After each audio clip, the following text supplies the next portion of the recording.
A continuación, hablemos de salud mental.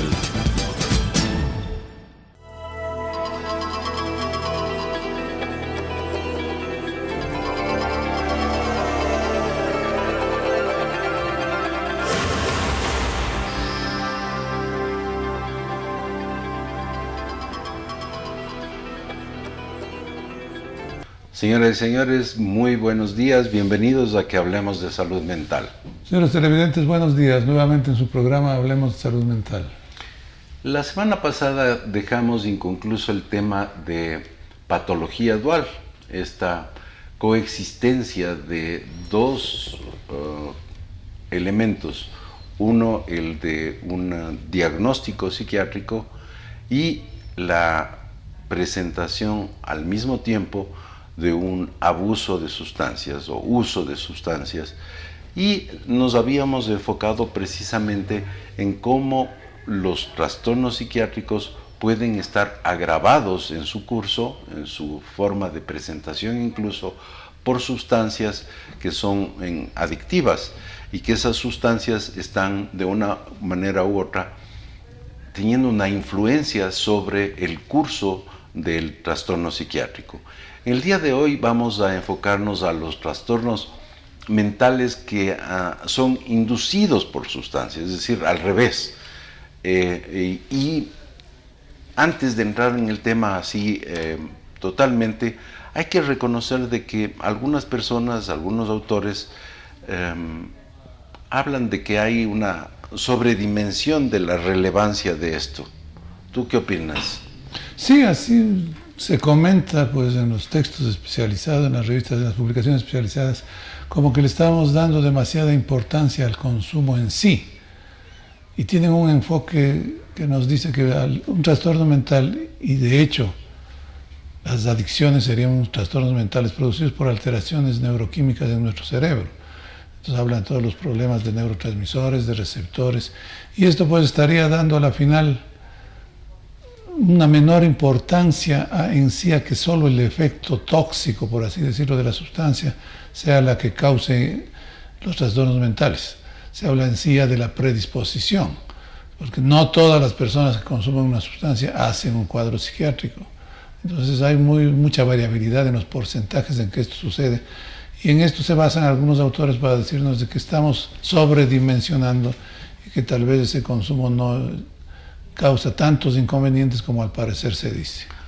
Por otro lado, otros autores se ponen un énfasis sustancial en esto porque, claro, si es que no se hace un abordaje adecuado de los dos elementos, la adicción, digamos, o el uso o el abuso de la sustancia y el trastorno psiquiátrico, probablemente los resultados de esto son más bien negativos. Solo una pequeña proporción de trastornos mentales parecen que son atribuibles a un trastorno por uso de sustancias. ¿Cuáles son estas? Los trastornos por uso de sustancias parecen ser vinculados, por ejemplo, la cocaína y depresión, anfetaminas y depresión, anfetaminas y trastornos de la alimentación, como se mencionó hace un momento, estimulantes y trastorno bipolar.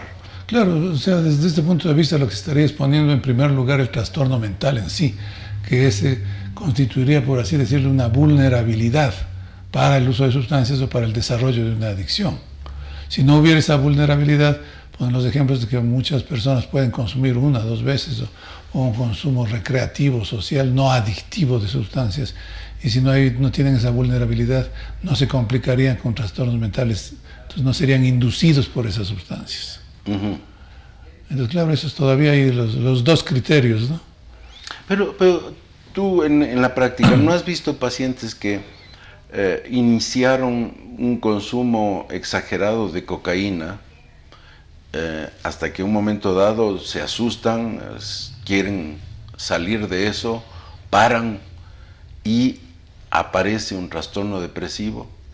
Sí, yo creo que se ve con frecuencia. Aquí no podríamos hablar de que la cocaína de una manera u otra modificó la bioquímica cerebral al punto de que ese estímulo exagerado que tenía en forma continua le dejó a ese cerebro muchísimo más vulnerable para que sus neurotransmisores ya no sean lo suficientes y tome un tiempo o necesite un tratamiento para salir del estado depresivo. Justamente es lo que yo mencionaba. Yo sí creo que la vulnerabilidad, que puede estar ligada a una serie de factores genéticos, entre otros, pues puede ser lo que marca la diferencia, ¿no? Entonces, esa vulnerabilidad hace que en unas personas se desarrolle un cuadro depresivo, en el ejemplo que tú pones, y en otras no, cuando ambas han consumido similares tiempos y cantidades de cocaína, ¿no?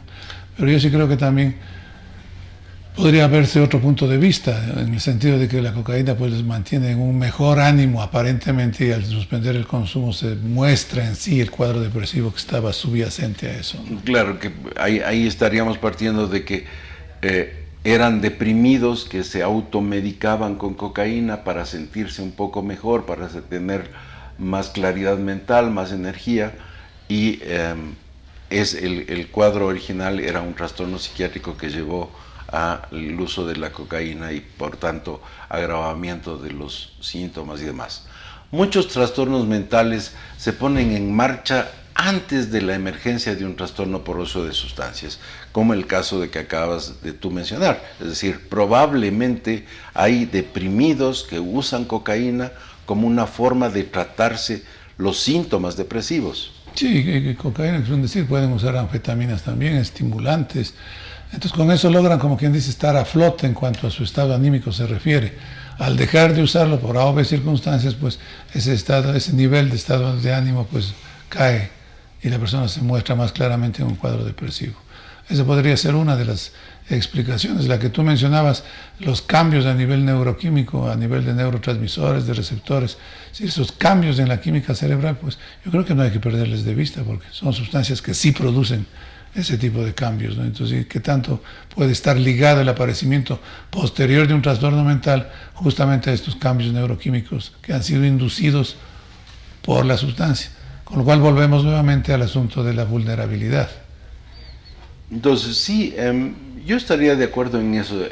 Existe personas que son definitivamente más vulnerables que otras, y el estar expuesto a sustancias que tienen un efecto sobre el cerebro, y es en el cerebro en donde está residiendo las patologías psiquiátricas por alteraciones del equilibrio neurobioquímico que existe, y en esas personas que tienen esa vulnerabilidad van a aparecer distinto tipo de patologías.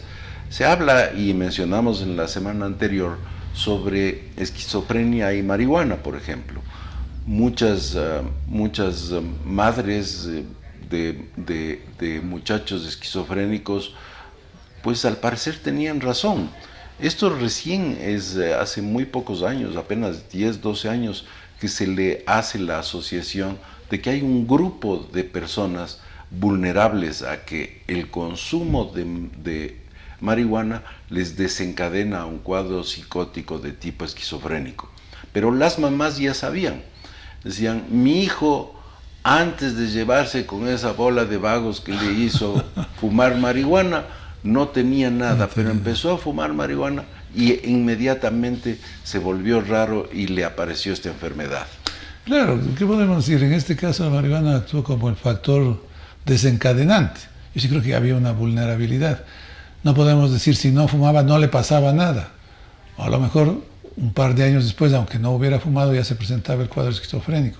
Esos son todavía los interrogantes que nos quedan en este tipo de trastornos, que no están muy claras de algunas cosas, pese a que se avanzaba muchísimo en investigación.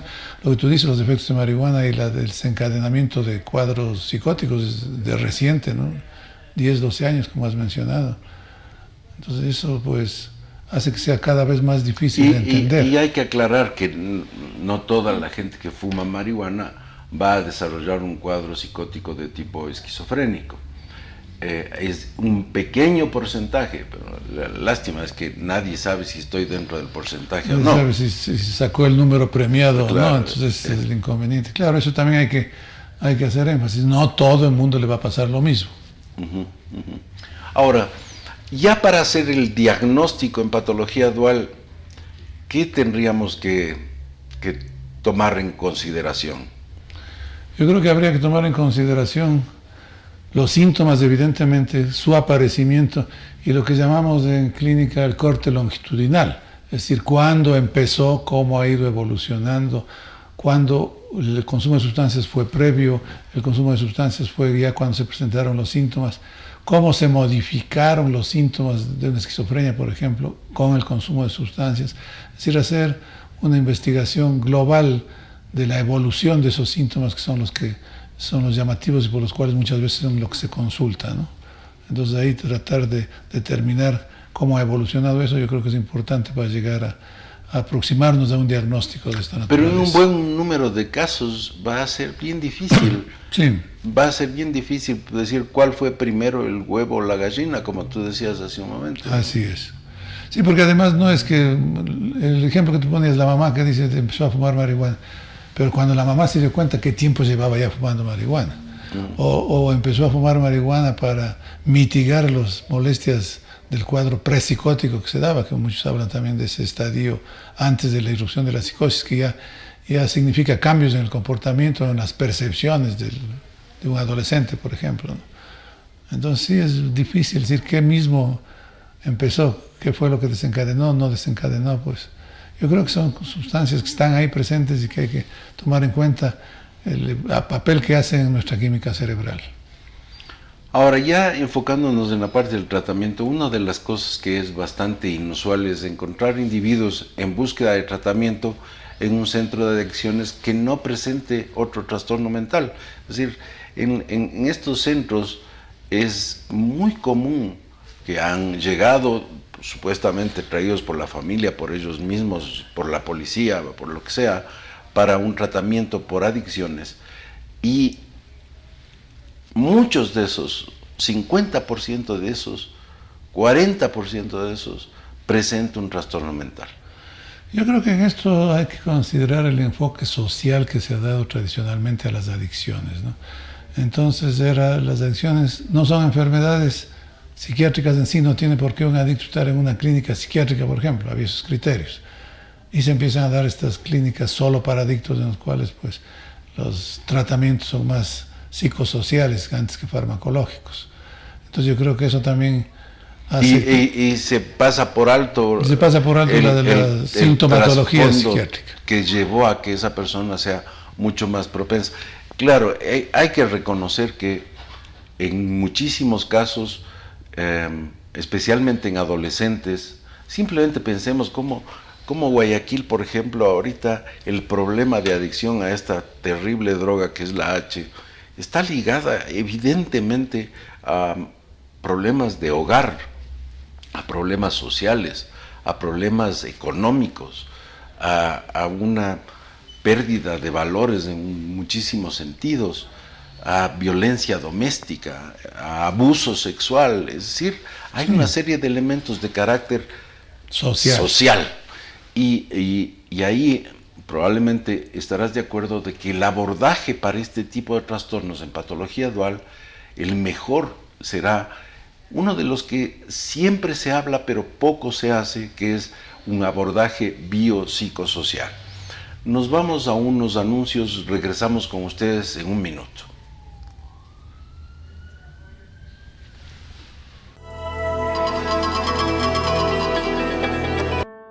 Te dio la bienvenida al nacer. Estuvo ahí con tus primeros pasos. Con tu primer error. Con tu primer beso. Está contigo cuando ganas. Cuando pierdes. Cuando te vuelves a levantar. En cada momento. La puedes sentir.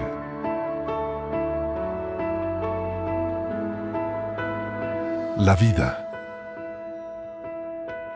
Derecho humano número 3. El derecho a la vida. ¿Qué son los derechos humanos? Infórmate en jovenesporlosderechoshumanos.org.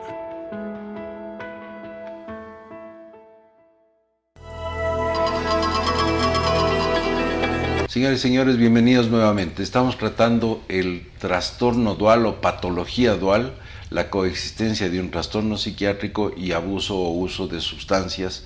Estas sustancias que de una manera u otra pueden ser consecuencias del trastorno mental, o el uso o abuso de sustancias pueden ser los que hayan determinado el aparecimiento o alterado el curso de un trastorno mental. Así es. Estamos en la parte de tratamiento y en cuanto a tratamiento debemos recalcar el hecho de que estos trastornos, los trastornos duales en los cuales haya esta presencia de los dos elementos, deben ser valorados y tratados juntos. Claro, yo creo que es la única manera de poder obtener un resultado medianamente satisfactorio, porque si solo nos enfocamos en lo social, solo nos enfocamos en la adicción como se ha hecho tradicionalmente, antes del corte algo mencionábamos, las adicciones tradicionalmente se enfocaron en lo social. Tú mencionaste una serie de problemas de índole social, evidentemente están ahí, pero ahí podríamos hablar si son solo responsables de las adicciones en sí. Pero si tenemos un cuadro de patología dual, que es el tema que hoy nos ocupa, necesariamente tiene que haber un tratamiento conjunto con un abordaje terapéutico hacia lo psiquiátrico en sí, lo que al parecer en algunas clínicas de adicciones no se da. Hay gente que se beneficia muchísimo, y he visto algunos pacientes que se han beneficiado de una estancia en una clínica de adicciones, con terapias grupales y todo lo que los esquemas que allí se llevan. Pero hay gente que entran y salen de las clínicas. Yo creo que en esos casos rebeldes, en esos casos difíciles de recaídas frecuentes y todo, sí se debe considerar la posibilidad de que tengamos una patología dual y tratar de investigar qué otro trastorno psiquiátrico, a más de la adicción, tenemos ahí, ¿no? Podríamos especular que esos éxitos terapéuticos que mencionas en algunos tratamientos se debía a que se trataba solamente de una adicción y no había una patología mental. Claro, eso sería, como tú dices, especulativamente, ¿no? Sería una explicación que se podría ensayar.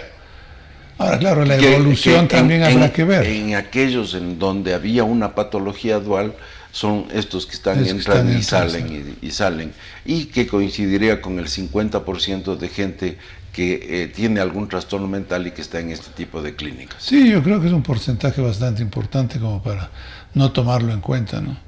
La investigación en este campo apoya a la mayor efectividad de tratamientos que sean llamados integrados.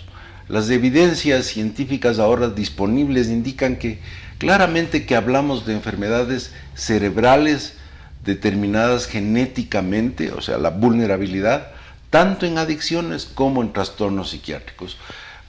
Mencionamos una serie de elementos de carácter social, pero pensemos que un montón de gente está sometida a esa situación social a nivel familiar, económico, etcétera, etcétera, y no cae en abuso de sustancias.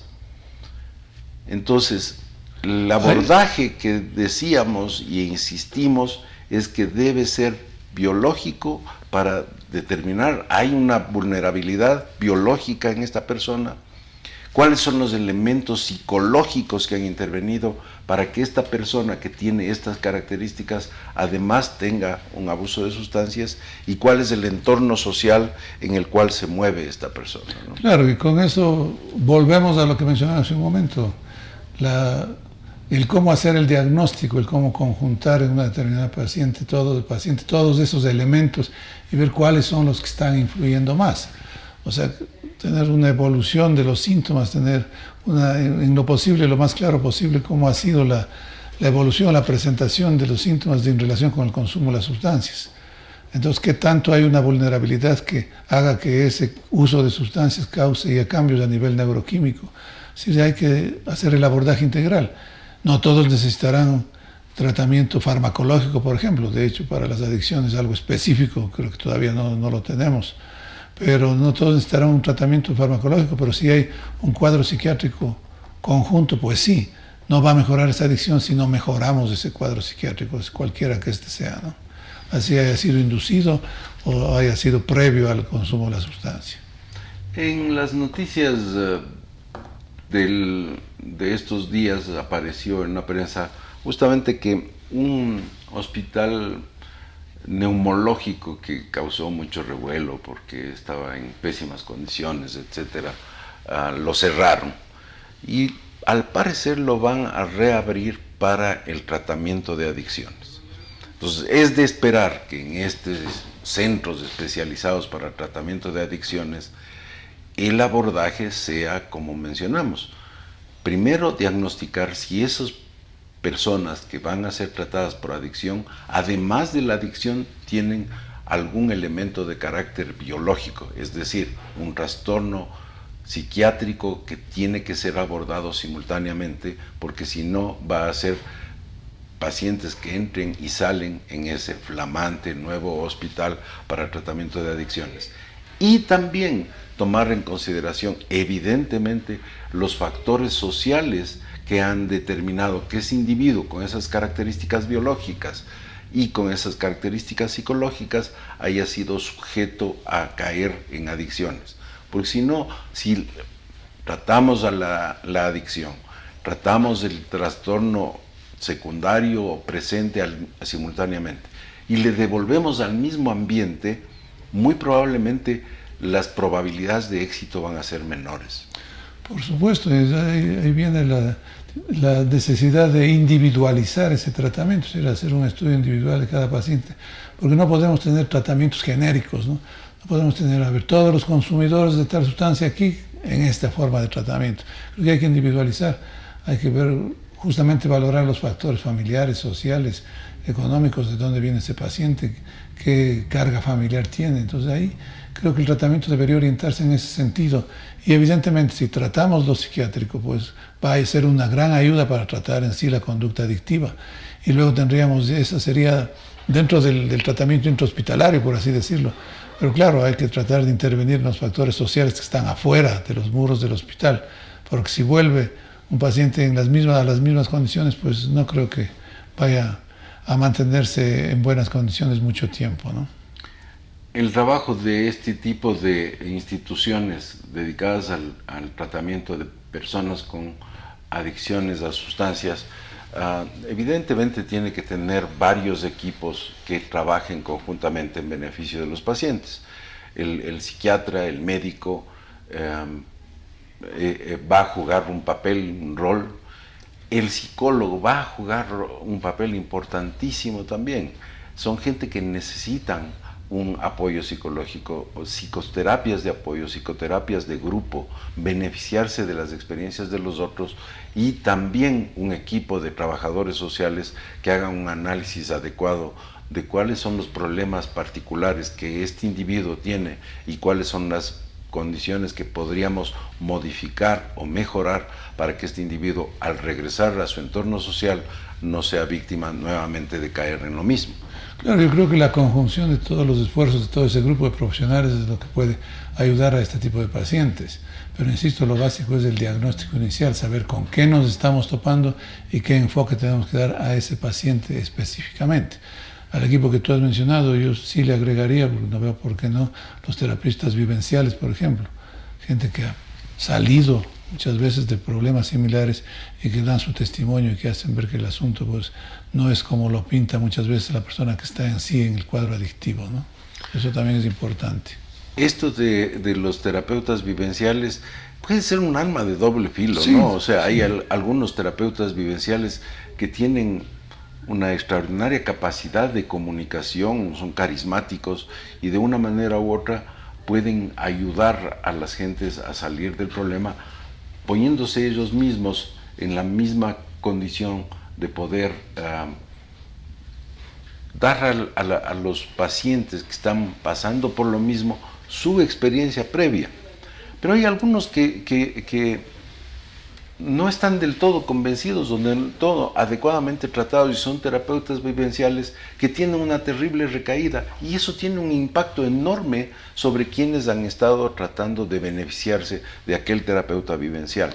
El terapeuta vivencial que se dedique a hacer terapia, que se dedique a ayudar a otros individuos que tengan el problema, tiene que tener al menos bien resuelto su propio problema. Sí, evidentemente además hay gente que es muy cerrada en cuanto a la concepción en sí del asunto, ¿no? Entonces no aceptan lo que ahora hemos estado hablando de patología dual, no aceptan que pueda haber una intervención médica, una intervención psiquiátrica, y eso complica la situación. Yo creo que el terapista debe ser, con las condiciones que tú has dicho, indudablemente, debe ser parte del equipo de salud mental que trata este tipo de inconvenientes. Claro, y lo que mencionabas hace un rato, las terapias de grupo son realmente importantes, porque en la terapia de grupo los otros se benefician de la experiencia mía. Yo he tenido esta experiencia, tú que has tenido esta experiencia, tú esta experiencia, porque cada ser humano puede haber tenido distintos tipos de experiencias sometidos a las mismas condiciones de abuso de sustancias o enfermedades psiquiátricas. Claro, pero eso tiene que estar ligado a un hilo conductor, es decir, a un enfoque global, que todos hablen el mismo idioma, que los aglutine, que se maneje, ¿no? Se maneje con los mismos criterios, porque si no cada quien se dispara por su lado y no vamos a tener ningún buen resultado. Y eso es lo que ha pasado, ¿no? Es decir, yo creo que, por ejemplo, Narcóticos Anónimos tiene mucha éxito con un grupo de pacientes, con otros no tiene éxito. Y a veces yo creo que está ligado a que son rígidos en decir no se vaya a atender por nadie más, solamente esto es lo que tiene la solución. En algunos grupos, yo creo que no todos, pero algunos grupos me ha topado que son gente con una rigidez muy grande, sí. Pero tengo que reconocer que son de gran ayuda, por ejemplo, Alcohólicos Anónimos y Al-Anon. La participación de los familiares de los alcohólicos en su tratamiento. Claro, es que ahí se va integrando los elementos que hemos estado mencionando a lo largo de estas 2 semanas, ¿no?